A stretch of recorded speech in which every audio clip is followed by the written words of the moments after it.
What's up, guys? I don't have my camera holder, so it's kind of a makeshift deal, so maybe you'll be able to see me. But I just hopping on here real quick to talk, just to talk, really. First of all, I want to talk about logger boots. I had a guy on my live feed ask me about logger boots, and honestly, you know, I've never really been a connoisseur of logging boots. I've wore a lot of different boots. I'm like Forrest Gump. I got a lot of shoes. I bet those shoes are comfortable. But anyway, I've wore boots pretty much my whole life since I was a kid. From the time I could fit a pair of Red Wings size 4, because that was the smallest they made. So about the 4th or 5th grade or whatever that was. Best of my recollection. Maybe even the 3rd grade. You know what they say, big hands, big feet, big ears must be big downstairs. But what I say is, you better be, because you got big ears, big feet, big hands. You one goofy looking mother, you know. But anyway, so back to my, I get sidetracked. Back to my logger boot deal. For the last couple years, I've been wearing a Carolina and Thurgood wedge sole boots, which don't get misconcepted about on the internet about Thurgood boots. The logger boots do have waterproof and they're steel toe, and they may be made like couch cushions or whatever. But if you get the non-waterproof Red Wings, Thurgoods, any so-called American-made work boot that's not waterproof, they have just leather in, you know, they're just leather. They may have a comfort footbed, like Red Wing runs the Comfort Force, and like Georgia Boot runs the Amp, and Thurgood, they've got their deal, you know, blah, blah, blah, blah, blah. And I like that. And this, talking about all that leads me to this. You know, used to I wore the Red Wing Pecos or whatever that has no footbed in them whatsoever. And eventually I upgraded to like the Red Wing 402s and different styles of slip-ons. I don't know really what to call it, but they got like the roper and the pull-on that's got like the snake on the bottom, the rattlesnake for the tread. Those were the first boots that I ever had that had Comfort Force in them. And since I wore them, I really have never went back to that Pecos style of boot. And I do like the style of logger boots. I've had a couple pair in the past, like I had the Carolina M or whatever. They don't have a real cushiony footbed. They're kind of hard. And then I had those Hawks or whatever. Well, they're right here. And they're a cheaper boot. They're like 140, 130, 140, 50 bucks, something like that. And I didn't wear, these weren't my daily use. I just wore them on these on the weekends and the evenings when I was cutting. And the soles and the way the soles are stitched and everything are pretty shoddy, because they started falling apart, you know, at the seams there. And so I was on a quest to get me some more boots, logger boots. So I ordered me a set of Drews, because you hear people that wear logger boots all the time talk about how comfortable like this brand is, that brand Nix and JK and Drews, all the handmade boots. So Drews are the cheapest. I'm not giving $600 for a pair of boots, just not happening. And I say that, and I may in the future, but they're going to have to start putting footbeds in them. And Nix may do it, I don't know. You may be able to get a cushiony footbed, but here's the deal. Order the Drews. They're very good people. I've got to send them back. No fault. Well, it's kind of my own fault. I should have got fitted for them or whatever, sent my measurements in. But here's the deal. The Brannock style or whatever, the Brannock measuring system is like what normal shoes are. And typically I wear like 11, 10 and a half, 11 in boots, medium width. And so I ordered 11 in the Drews. And then I called in to see how long my order was going to be because I was kind of needing a pair because them was falling apart. And she's like, well, we've got some ready-made, the ones you wanted, you know, of course they was having to build them or whatever. And I said, well, I got you on the phone. How do they run? Do I need a, you know, I ordered 11. That's what I'm wearing normally. But, you need to size down a size and a half. You need a 9.5.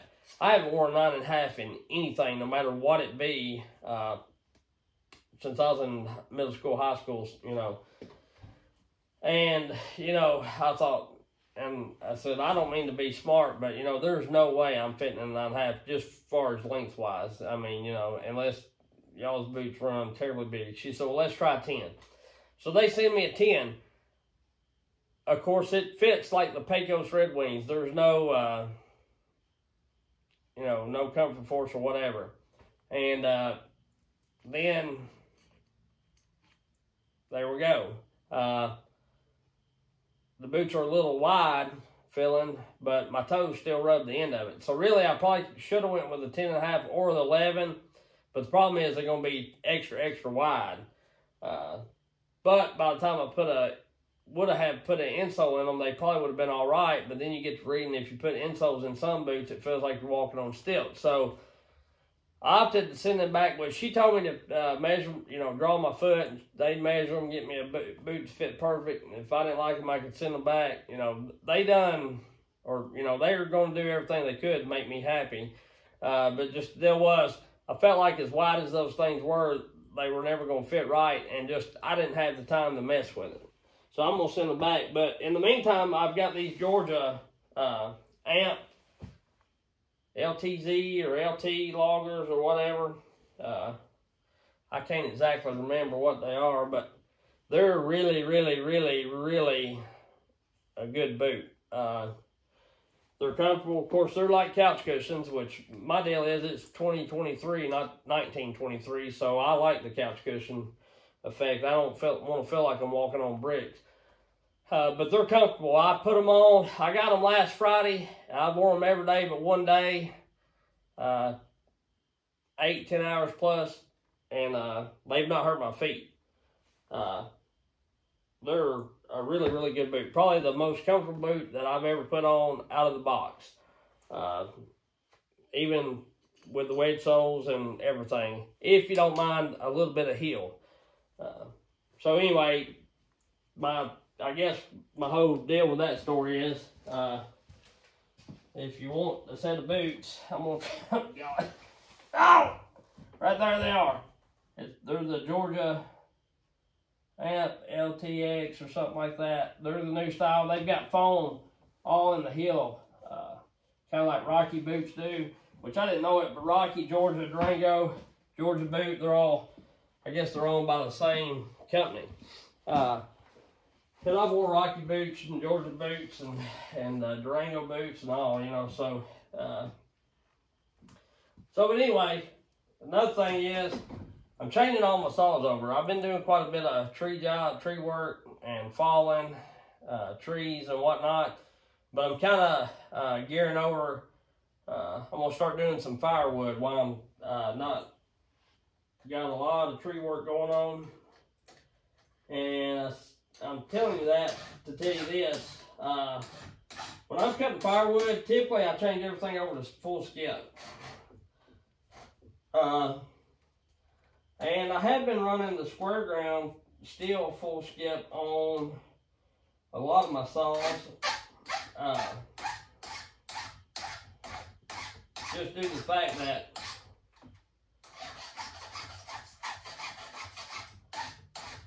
I like the full skip because it takes less time to sharpen. It's not as fast, not as smooth, and most size wood. You know, you get the full skip in 3 foot to 6 foot stuff, depending on what bar you're running and saw you're running and all that. It does tend to make it, it'll make it a little faster due to the fact that you're not in a bind and you're clearing chips better. But I just run the full skip. I like running the full skip. I've done a video on it, but I also haven't been hand sharpening much. I do occasionally, but really I've been just putting everything on the grinder. I like the square grind. I'll touch on this a little bit too. I like the square grinder, the Symington, just fine. I don't know that I wouldn't have been better with the square jig, and I need to make another video about that and recant some of the stuff I said, because I think that may be a good thing, and I may end up ordering me one anyway. Because in my head, when I was ordering, in my head I was thinking, well, man, I could do all kinds of different grinds, you know, and you can. But the problem is you got to reshape your wheel every time, and you reshape your wheel so much, then you're out of wheel, you know. So really, once you get a good grind that you like, you try to keep it there. And the square jig would have worked probably just fine for me, because I'm not making race chains, I'm just making falling chains. I probably could have went in the middle, that middle one, and it probably would have worked out just well. I've been $300 because I already got a grinder. And I also stated that, you know, by the time you bought a grinder, by the time you bought a square jig, you'd be just about as close as buying one of them Symingtons. And that's kind of off. You don't have to buy an Oregon grinder like me, or a Tecumseh, or whatever it is, you know, $300, $400, $500 grinder. You can find them cheaper and put that square jig on them and until you save up or whatever. And then you get square ground chain. So I was kind of off in saying that. And you know, I say and do a lot of crap, and like I told Justin Weaver the other day, you know, I start out thinking one way and sometimes and liking something, and at the time used it a couple times and I like it pretty good or whatever, and as time goes along I kind of change my mind, you know what I'm saying? I don't like it as well as I thought I did, or it just, you know, just stuff like that. And not often do I do that, but I think I was a little wrong in saying that about that square jig. I think that guy's got a good product, and I honestly wanted to promote it on my channel in the beginning, and was going to have him send me one, and I got a Lancy, and I didn't hear nothing back from him, I guess as quick as I thought I should. And I went back and forth, and I talked myself right into that Symington. And I probably should have just went with the square jig for myself. Now, if you're a chain enthusiast, of finding which chain cuts the sharp, you know, getting it down to milliseconds of chains beating each other, you know, that square Symington, it may be for you, so you can play with it. But for me, I just want a good durable grind that cuts good, that cleans out undercuts good, and is fairly quick and durable, and then I want to keep it there. You know, I don't have time to play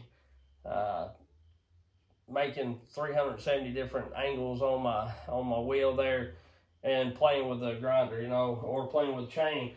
I just want something that cuts good that I like and get on with it. Now, don't get me wrong, I want to start going to get together, so if I ever do, you know, I may try to get that square grinder to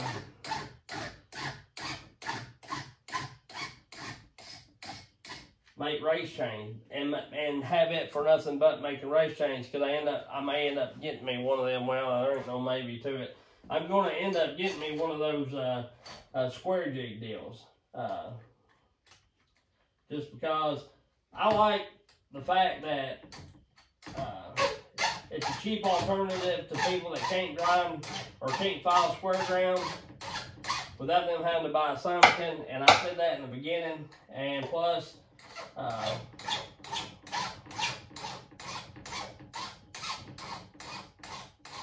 it's a startup company, and I like that.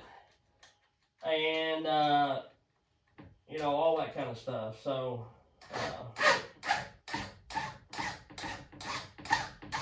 I'm pulling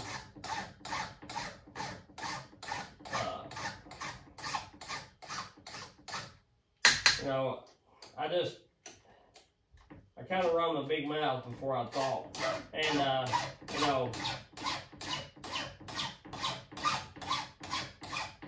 I'm gonna get me one, and I gonna see how I like it. Because the Symington is a good grinder, probably the best grinder there is for square grinding stuff, and it's probably the only one besides the old school ones. But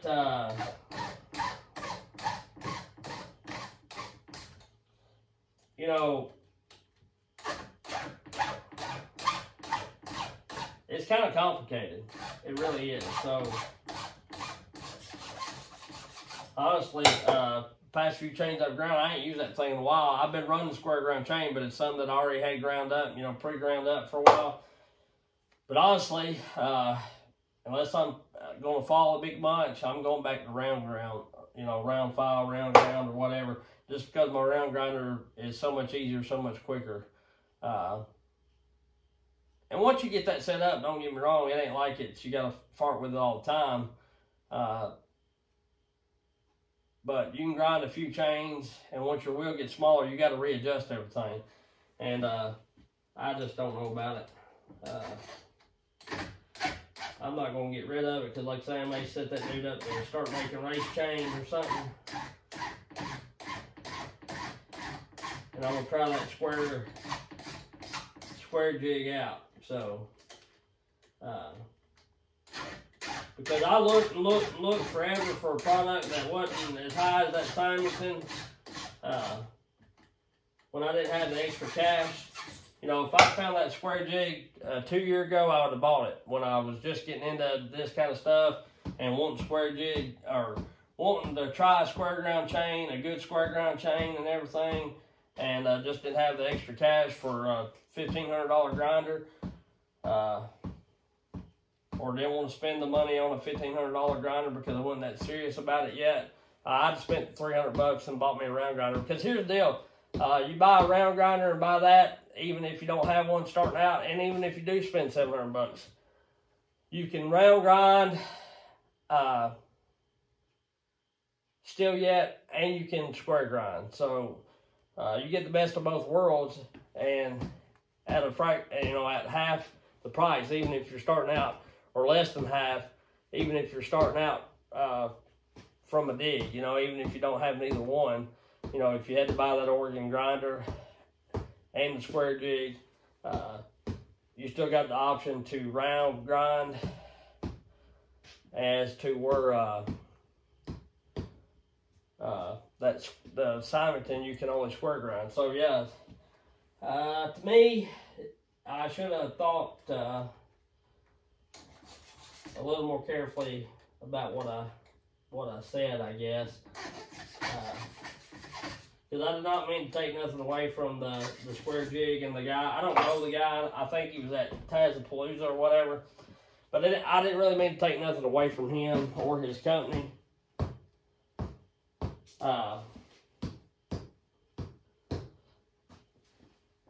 So I'd like to publicly apologize to the Square Jig company and whoever created it.